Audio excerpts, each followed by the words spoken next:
बोली तू ठीक है चलो। पांचों भाई पांडव वहां से आ गए। या करके राज दरबार में दोनों हाथ जोड़ करके बोले कि चाचा जी हमें भी आधा राज मिलना चाहिए, क्योंकि धृतराष्ट्र और पांडव दो भाई थे।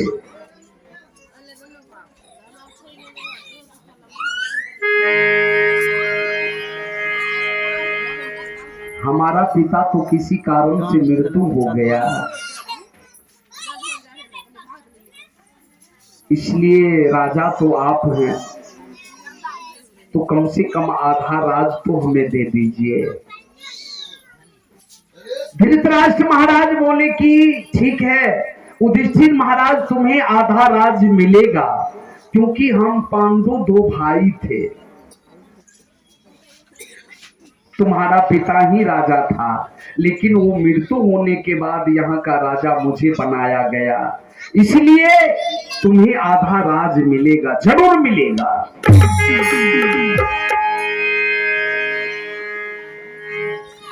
ये बाबू धृतराष्ट्र महाराज तो राज देने के लिए तैयार हो गए। यह बात मामा शकुनी जान गया। मामा शकुनी ने जाकर के दुर्योधन से बोले कि भांजा, ए दुर्योधन, तुम्हारा पिता तो आंख का अंधा है, ये है, काम का भी अंधा हो गया। बोले क्या हुआ मामा जी? बोले तुम्हारा पिता ने पांचों भाई पांडव को हस्तिनापुर का राज आधा देने के लिए तैयार हो गया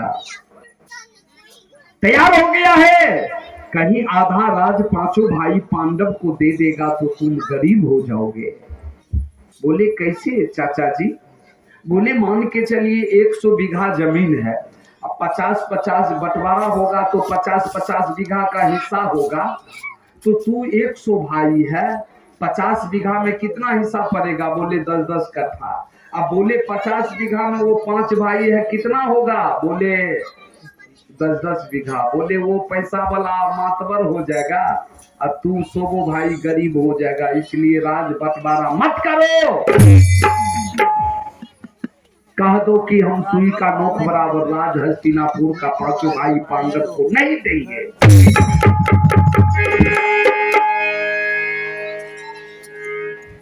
ये बाबू दुर्योधन उधर से आया, पिता से बोले पिताजी। बोले हाँ बेटा।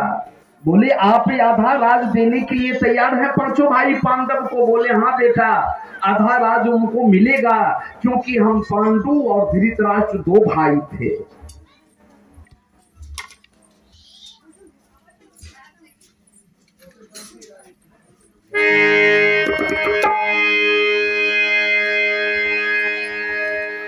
हम दो भाई थे, लेकिन पांडु का मृत्यु हो गया, इसलिए उनको आधा राज तो उनका पुत्र को मिलना चाहिए, क्योंकि माँ बाप के संपत्ति पर पुत्र का अधिकार है।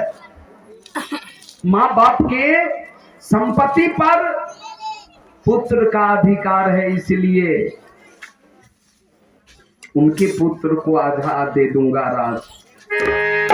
दुर्योधन बोले कि पिताजी अगर आधा राज आप दे दीजिएगा, अगर वो पांचों भाई पांडव को आधा राज हस्तिनापुर को दे दीजिएगा तो मैं जीवित नहीं रहूंगा। पुत्र का मुंह में फंस गया। सबको पुत्र का मुंह होता है। संसार में कौन ऐसा माँ बाप है कि जिसके पुत्र के प्रति उनका स्नेह नहीं होगा? सबको होता है। धृतराष्ट्र बोले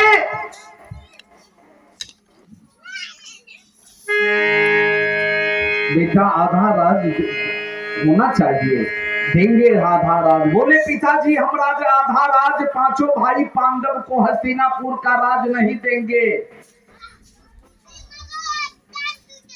भीम बोले कि भैया ये आधा राज दुर्योधन नहीं देगा। उनके पिताजी भी चुप हो गया, तो हम युद्ध करेंगे, लड़ाई करेंगे, झगड़ा करके हम आधा राज लेंगे।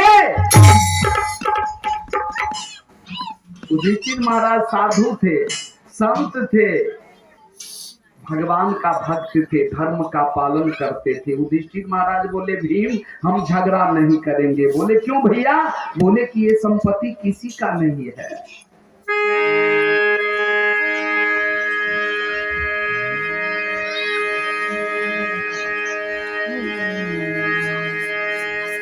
ये संपत्ति किसी का नहीं है। इस धरती पर लाखों आए, करोड़ों आए, अरबों आया, सबूनी मिट्टी में समा गए।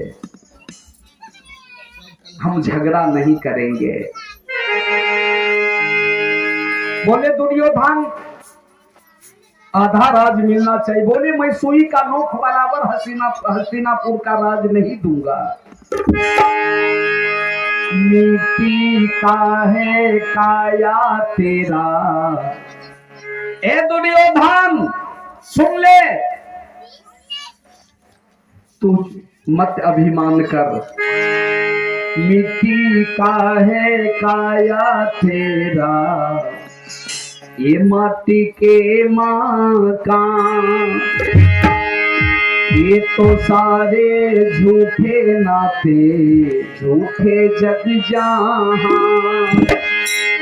कर ले कोई सत्य कमाई, जीवन सुधरिए जाए।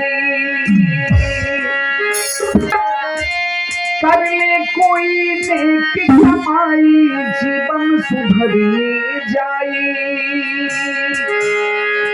ये छोटी सी जिंदगी में कब हो जाए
कहे पाठ से पता में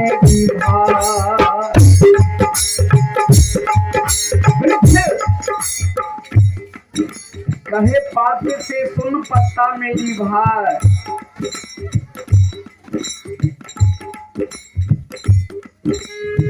दुनिया का यह रीति भैया किया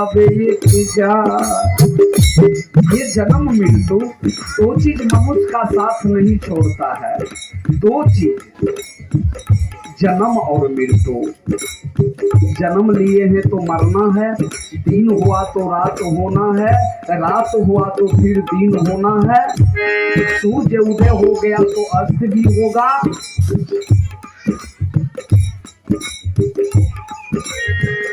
इसलिए संत महापुरुष कहते हैं, वृक्ष कहे पात से सुन पत्ता मेरी भाई, और दुनिया का यह रीत है एक आवत एक जाए। वृक्ष के डाल से पत्ता टूट गया, पत्ता रोते रोते दूर भाग रहे हैं। वृक्ष कहते अरे भैया पत्ता तुम मेरे से डाल से टूट करके रोते रोते क्यों दूर जा रहे हो? बोले कि इसलिए मैं रो रहा हूँ कि इस डाल में अब दोबारा नहीं लगूंगा, इस डाल में अब दोबारा नहीं लगूंगा। मानव और वृक्ष के पत्ता की तुलना में ये सदगुरु कबीर साहब का पंक्ति है। जिस तरह से वृक्ष के डाल से पत्ता टूटने के बाद उस डाल में वो पत्ता नहीं जुटता है दोबारा, ठीक उसी प्रकार से ये शरीर, ये जीव भी एक परिवार से बिछुड़ने के बाद दोबारा उस परिवार में नहीं मिलता, उस समाज में, उस देश काल में नहीं मिलता है। जो एक बार चला गया फिर लौट करके उस रूप में आज तक नहीं आया।